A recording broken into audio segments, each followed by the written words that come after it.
Bonjour à tous, j'espère que vous allez bien. Aujourd'hui, je suis ravie de vous retrouver dans une nouvelle vidéo qui va être un bilan couture. En effet, j'ai quelques pièces sympas à vous montrer. Comme beaucoup de ces pièces sont des pièces d'été, je les porterai pas sur moi, parce que l'été à Paris a duré 3 semaines. Maintenant, nous sommes sur des températures automnales, il faisait 10 degrés ce matin. Par flemme de finir frigorifié, je ne porterai pas les vêtements pendant que j'en parle, exceptionnellement, mais je vous les montrerai plutôt portés comme ceci. Et d'ailleurs, je vais commencer par ce vêtement, qui est la robe Chloé d'Evelyn Pattern. Je vous mets le dessin technique ici. C'est donc une robe courte, mais vous pouvez également la faire en version longue ou en top, qui est intégralement doublée. Donc si je vous la mets sur l'envers, les finitions sont aux petits oignons. Et je l'ai cousue dans un tissu que j'avais acheté à Atelier Berny il y a un peu plus d'1 an. J'avais déjà réalisé une robe à l'intérieur de ce tissu. Et c'est, il me semble, un drap de seconde main en coton. C'est un coton de très très belle qualité qui ne se froisse pas du tout et tout ça. Et l'intérieur, c'est du voile de coton rose parce que ça rappelait la couleur des fleurs ici. Donc je trouvais le détail très mignon. Et vous avez sur le devant une patte de boutonnage totalement décorative. Et les boutons viennent de chez... Je sais plus si je les ai trouvés chez Tissuren ou à la mercerie Saint-Pierre. Peu importe, ils viennent de ce quartier-là. Ce sont des petits boutons en plastique un peu nacrés. Je trouvais qu'ils allaient plutôt bien avec cette tenue et qu'ils rehaussaient un peu le tout. C'est donc une robe à bretelles, comme ceci, et qui se porte sans soutien-gorge. Mais comme vous avez tout un pan d'élastique sur tout le corps d'ailleurs, ça maintient extrêmement bien la poitrine. Je sais que les filles qui ont une forte poitrine ont pu la porter sans soutien-gorge. Vous avez des bretelles à nouer sur les épaules qui sont assez longues. C'est une robe qui est plutôt longue à coudre. Alors, elle a rien de technique, c'est juste, il y a beaucoup d'éléments. Vous avez notamment toutes les brides, je crois qu'il y en a, il y en a 6. Donc vous avez quand même 6... C'est pas des brides le mot que je cherche, mais vous avez 6 coulisses à tracer et à coudre sur votre vêtement, donc ça prend quand même du temps. Vous avez la doublure, donc vous avez toutes les parties à découper 2 fois. La patte de boutonnage à faire, même si elle est décorative, elle est quand même à faire, et vous avez énormément de points à la main, notamment pour maintenir. Alors vous pouvez surpiquer, moi j'ai préféré faire des points à la main un peu partout, mais vous avez tous ces points à la main à faire ici le long de la patte de boutonnage et ici également, puisque les élastiques tirent sur le tissu. Donc si vous ne faites pas ces points à la main, vous allez vous retrouver avec des 8 partout sur le corps. Donc il est très recommandé de faire des points à la main un peu partout pour tout maintenir bien en place. Et vous avez ici une coulisse également sur la ligne de taille qui est juste, pas sur la ligne de taille, mais qui est juste au-dessus des hanches, et je trouve que ça fait une très jolie silhouette. Vous n'avez pas de coulisse obligatoire si ce n'est celle qui est tout en haut. Donc c'est une robe qui est allaitement compatible, femme enceinte compatible, tout ça tout ça. C'est une robe qui est très mignonne, c'est une robe que j'aurais pas pensé coudre d'ailleurs.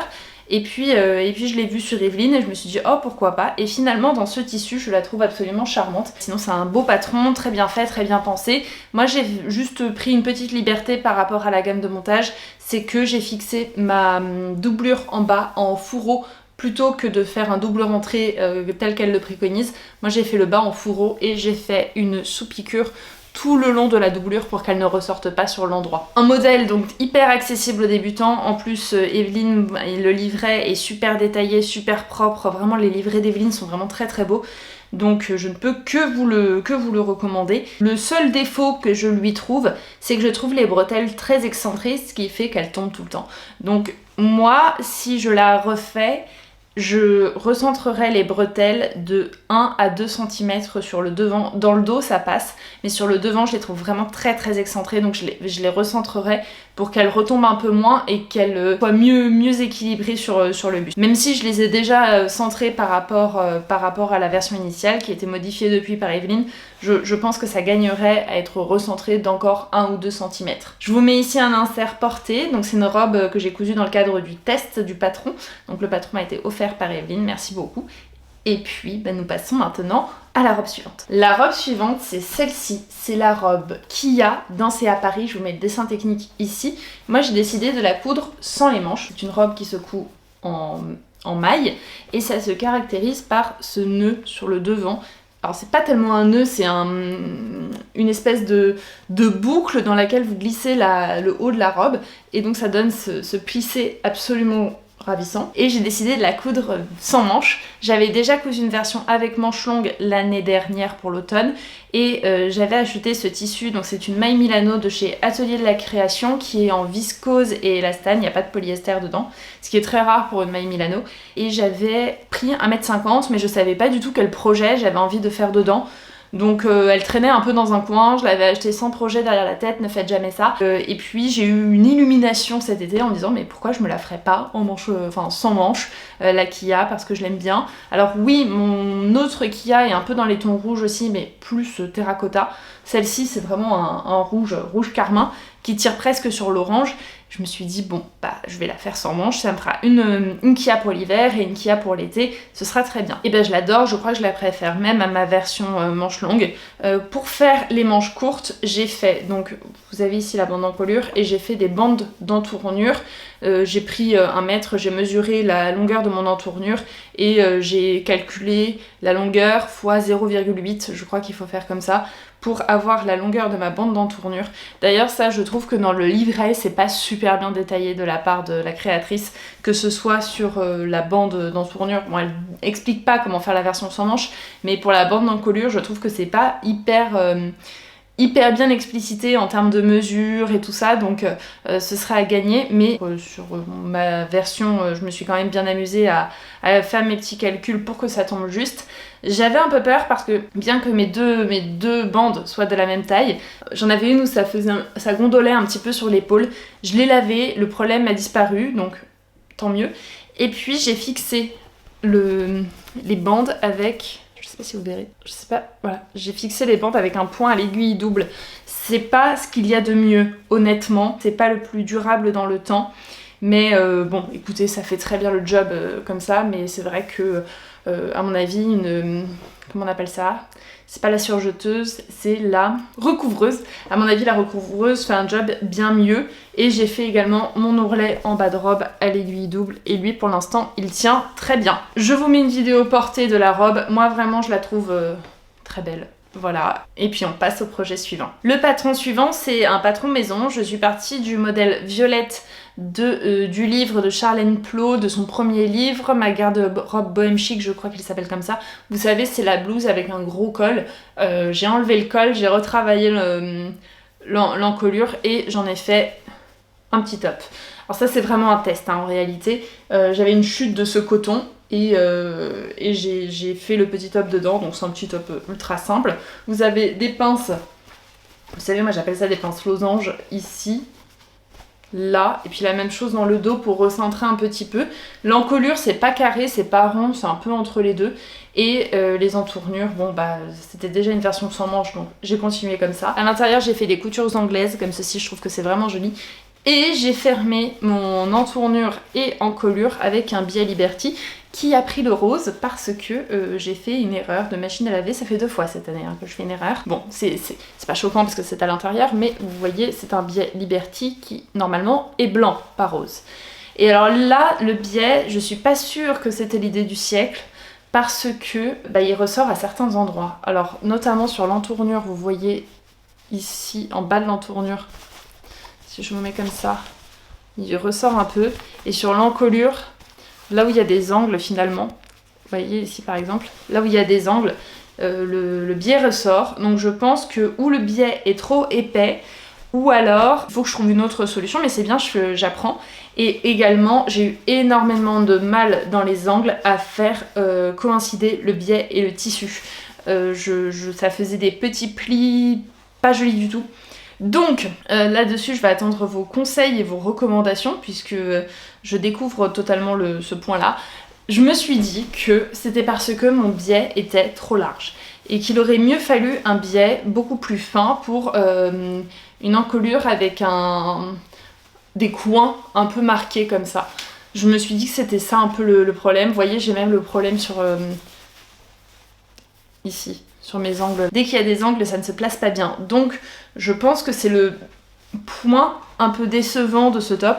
Après ça m'a pas empêché de le porter avec un jean petit top basique très mignon ma foi, mais c'est vrai que il est perfectible. L'idée est là, la technique je suis pas trop sûre de moi. Vous allez peut-être me dire qu'il faut une parmenture, mais alors moi j'aime pas du tout les parmentures, je trouve que ça fait pas propre. Vraiment, voilà, j'aimerais éviter, mais je vois pas en quoi une parmenture pourrait en plus régler le problème du tissu qui ressort à cet endroit-là. Alors que j'ai cranté et tout ça. Mais c'est vrai que ça ressort quand même. Donc c'est pas fou. Donc je suis preneuse de vos conseils. Encore une fois, je vous mets un insert porté du top. Vous allez voir, c'est le top le plus basique de tous les temps. Mais j'étais contente de cette petite aventure de semi-patronage, puisque le gros était quand même déjà patronné, mais de quête d'encolure. Et puis ça change de ce que j'ai déjà. Et là, vraiment, pour le coup, c'est un top que j'ai plaisir à porter, enfin que j'aurais plaisir à porter, et qui est très basique et qui va avec tout. Donc un peu la satisfaction de porter du cousu main au quotidien sans que ça fasse waouh. Parce que, alors attention, là je vais lancer un débat. Je me faisais la remarque il y a pas très longtemps que j'ai pas mal de vêtements cousus main, puisque j'ai pas mal cousu. Mais soit c'était des vêtements que je rêvais d'avoir, soit c'était des vêtements qui étaient un petit peu trop beaux pour être portés au quotidien, pour éviter l'effet... Enfin non, justement...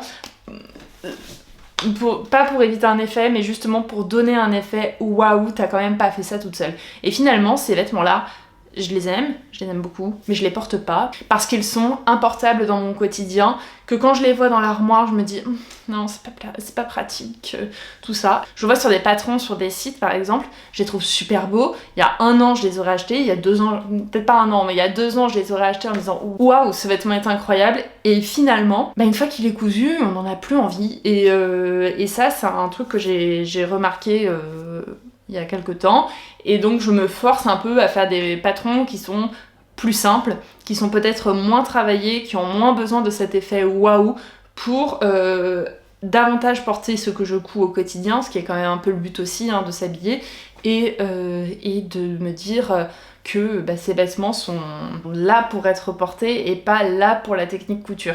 Même si j'adore me creuser la tête sur les finitions et ce genre de détails, coudre des vêtements qu'on porte au quotidien sans pour autant qu'on se dise qu'on n'aurait jamais pu le trouver dans le commerce, ça me va tout aussi bien. Je prends l'exemple de la robe rouge que je vous ai montré un petit peu plus tôt. Promode en a sorti une très similaire. J'aurais très bien pu aller l'acheter chez Promode. Ça me fait plaisir de l'avoir cousue, mais je m'en fiche que dans la rue, les gens pensent que c'est une robe Promode. Voilà, ça m'est égal. Je suis plus dans cette optique-là du tout. Maintenant, c'est porter les vêtements que j'ai cousus parce qu'ils se marient avec mon quotidien. Le monologue est clos, on passe au vêtement suivant. Et le vêtement suivant, c'est une veste. Alors vous voyez, on est passé des trucs d'été aux vêtements d'automne, mais ici c'est une veste. C'est une veste 100% Liz Taylor, parce que ils ont sorti leur nouvelle collection qui s'appelle Girls in the City. Je ne sais plus si c'est au singulier ou au pluriel, mais à la limite, peu importe. Ils ont sorti leur nouvelle collection et ils m'ont proposé de la tester en avant-première. Et écoutez, moi j'étais ravie. Je connais Liz Taylor, mais j'ai jamais trop testé leur modèle, que ce soit leur patron, leur tissu, c'est pas trop mon truc. D'abord ils font beaucoup de viscose, et moi vous savez la viscose c'est pas mon délire, mais j'y reviendrai. Et puis ils font des gabardines, mais j'avais jamais regardé ce qu'ils faisaient en termes de gabardines, alors que ça a l'air très beau finalement. Leur patron, j'ai jamais trop regardé. Leur patron tricot, je ne tricote pas, donc ça m'est égal. Leur laine, j'ai une laine de chez Liz Taylor qui est très jolie, qui est vert... un peu vert sauge il me semble, mais voilà, Liz Taylor c'est pas une marque que je connais, mais c'est pas une marque vers laquelle je me tourne quand je fais mes stocks de tissus. Et là pour autant, quand ils m'ont contacté, je me suis dit bon, je vais être curieuse, je vais regarder ce qu'ils proposent, et j'ai bien aimé notamment le patron de veste. C'est la veste brume, donc je vous mets le dessin technique ici. Ils m'ont envoyé le patron, les tissus et les boutons. Et donc le tissu que vous voyez ici, c'est la gabardine de la nouvelle collection qui est couleur vieux rose. Alors moi je trouve qu'elle est plutôt rose thé en réalité. Vous voyez un rose qui tire un chouïa sur le corail, c'est un rose gai, c'est pas un vieux rose triste. Et pour la doublure, moi je leur ai dit, écoutez, j'ai toujours aimé votre viscose Matryoshka sans jamais me l'acheter, mais je comprendrais que pour la sortie de la nouvelle collection, vous préféreriez m'envoyer une viscose de la nouvelle collection. Donc à la limite, vous me faites la surprise, vous choisissez la viscose qui vous plaît, vous me l'envoyez, ce sera très bien. Et finalement, ils m'ont envoyé la viscose Matryoshka parce que Céline a vu que la viscose Matryoshka se mariait très bien avec le tissu rose thé. Alors attendez, si je fais comme ça, voilà, hop. Parce que vous avez des teintes similaires, vous voyez la fleur ici se rapporte sur le tissu principal. Donc j'étais ravie d'avoir cette association patron tissu. Le seul tissu qu'ils ne m'ont pas envoyé, c'est la doublure pour les manches, qui est une coupro que j'ai trouvée chez Sacré Coupon, que j'ai acheté rouge bordeaux parce que je trouve que ça se marie plutôt bien avec le rose thé du coup de la gabardine, et puis ça se mariait très bien avec la viscose Matryoshka, donc pourquoi me priver? Et là je suis en train de me dire, je vous ai jamais parlé des ajustements que j'avais fait sur les vêtements. Mais bon, de manière générale, vous le savez, j'ajoute 3 cm sur le buste, et sur la jupe, j'ajoute entre 5 et 10, un peu au feeling. Ça tourne autour de 7, généralement, sur les jupes. Et c'est ce que j'ai fait sur ce blouson. Je suis désolée, on a été interrompu par l'arrivée de cette petite merveille. Coucou Bloom, coucou Bloom, coucou Bloom. Ah, tu restes là.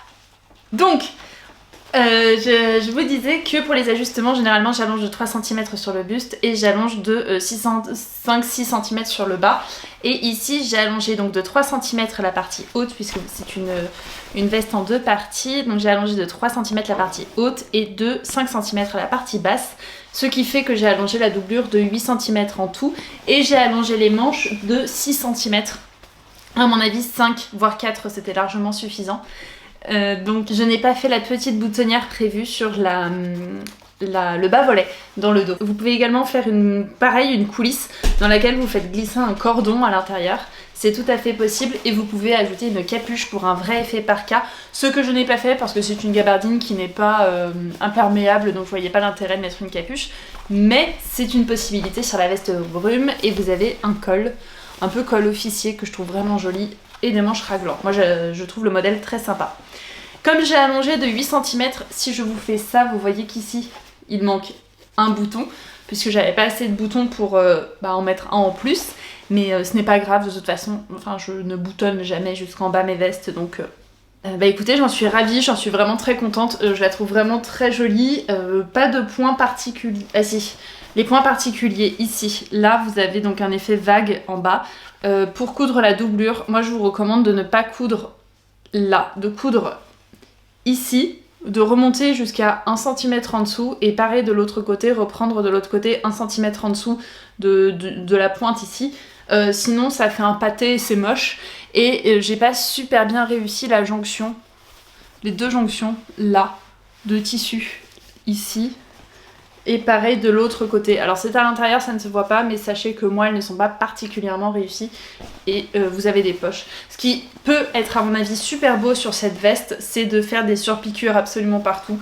Je ne l'ai pas fait, j'ai d'ailleurs fait mes points de poche et de bas-volet à la main. Quand j'ai mes points de poche, c'est ici, et le bas-volet ici. J'ai tout fait à la main, mais à mon avis avec une surpiqûre c'est super joli aussi. Donc franchement vous pouvez y aller sur ce type de modèle. Pour moi ça peut avoir un effet un peu plus sport, et même lui ajouter quelque chose de plus fini qui peut être vraiment très sympa. J'ai cousu ce modèle extrêmement rapidement, en un week-end il était fini, découpe du tissu comprise. Donc vraiment une veste hyper sympa, et même en lainage pour l'hiver, ou même juste coudre la partie haute de la veste pour un boléro qui tombe sur la ligne de taille. À mon avis ça peut être super beau. Donc vraiment un patron que je vais conserver, puisqu'il peut se décliner dans pas mal d'idées. Donc vous pouvez vraiment partir du postulat qu'a pris Liz Taylor, et c'est très joli, mais vous pouvez également décliner le truc à l'infini je pense, et avoir un patron multifacette. En tout cas j'aime beaucoup cette idée, donc je suis ravie d'avoir eu ce patron, et merci beaucoup Liz Taylor de votre confiance. Liz Taylor m'avait envoyé 1,25 m de doublure, et c'est ce qu'il fallait dans le patron, c'était ce qui était indiqué, 1,25 m de doublure, mais ça comprenait pas les manches. Et j'ai réussi à faire rentrer dans la taille 36, puisque j'ai le tissu, enfin j'ai cousu en taille 36. En taille 36 je pouvais mettre les pièces côte à côte, donc je n'ai eu besoin que de 60 cm et pas d'1,25 m, donc il me restait 55 cm de tissu. et j'ai pu coudre une jupe à taille élastiquée. Alors c'est pas du tout le genre de modèle que j'aime initialement, les jupes à taille élastiquée, moi ça m'est complètement... Pour moi c'est un peu ni fait ni à faire, genre je trouve ça mignon mais c'est pas du tout un indispensable de garde-robe pour moi. Et ben là, je sais pas, j'avais envie d'une jupe élastiquée parce que j'ai une jupe élastiquée du commerce dans mon placard et je me fais souvent la remarque que c'est assez joli. Je suis désolée, le chien est en train de jouer avec les rideaux que j'ai installés cet été. Bloom, je la porte très souvent et finalement, je me suis dit que j'allais me coudre une jupe élastiquée pour l'hiver. Dans ce tissu noir, ça va très bien, je peux la mettre avec des collants, avec un pull rose, avec un pull rouge, avec un pull noir, c'est parfait. Et vraiment, mais rien de compliqué, j'ai pris la laise, j'ai fait une couture anglaise sur le côté. Alors la viscosité Taylor, vous avez quand même des bordures, donc j'ai enlevé les bordures. Mais j'ai fait une couture anglaise sur le côté, comme ceci. J'ai replié en haut. Alors ça, je suis partie d'une vidéo de Alice Alseart qui présentait un pantalon, je crois que c'est le pantalon Leto de la Maison Victor. Et moi, initialement, je m'étais dit, bah, une jupe élastiquée, je coupe ma jupe, je coupe une bande, je plie ma bande en deux. Et en regardant sa vidéo, je me suis dit, ah, mais en fait, c'est vrai que j'ai pas besoin de couper une bande en plus, j'ai juste besoin de replier le haut de mon tissu et ça ira très bien. Donc, je suis partie du même principe, c'est pour ça que non, mes raccords ne sont pas parfaits, c'est le même tissu ici et là. J'ai replié à l'intérieur en faisant un rentré de 1 cm il me semble, j'ai cousu ici, j'ai glissé un élastique de 3 cm, emballé, c'est pesé, en 3 heures ma jupe était faite, enfin non je vous dis en 3 heures mais c'est faux, puisque j'ai cousu mon ourlet à la main, donc ça a prolongé le temps de couture de ma jupe par x3, mais je suis très contente du rendu et franchement moi c'est le genre de vêtements, encore une fois, oui techniquement c'est pas ce qu'il y a de mieux, non, c'est pas ce qu'il y a de plus élégant. Oui, il y a des découpes de jupe bien plus jolies qu'une jupe élastiquée et bien plus affûtée qu'une jupe élastiquée. Mais ça, je sais vraiment que c'est le genre de vêtement, je l'enfile et c'est terminé. Et j'ai pas besoin de réfléchir à avec quoi l'associer parce que ça va avec tout. Donc, même si c'est pas un indispensable de la garde-robe, moi ça me va très bien, ça me plaît, je peux manger une raclette à l'intérieur, c'est parfait, c'est trop beau. J'avais juste peur qu'elle soit courte. 55 cm c'est vraiment la limite, il aurait pas fallu 1 cm plus court. Ben, la prochaine fois je sais que plutôt 60 cm pour la longueur de jupe, mais en tout cas je suis ravie d'avoir ça dans ma garde-robe, je suis contente et puis ça va très bien avec ma veste sans blague, mais ça me fait une petite jupe pour l'hiver et tant mieux. C'est tout pour ce bilan couture, j'ai l'impression d'avoir parlé super vite et d'avoir dit beaucoup de choses et en même temps pas assez de choses, donc dites-moi s'il manque des éléments. Et puis je vous dis à très bientôt pour une prochaine vidéo qui sera, je ne sais pas quoi encore, mais quelque chose qui vous plaira, je l'espère. Je vous dis donc à très bientôt pour cette prochaine vidéo, et d'ici là on se parle sur Instagram. Bye bye.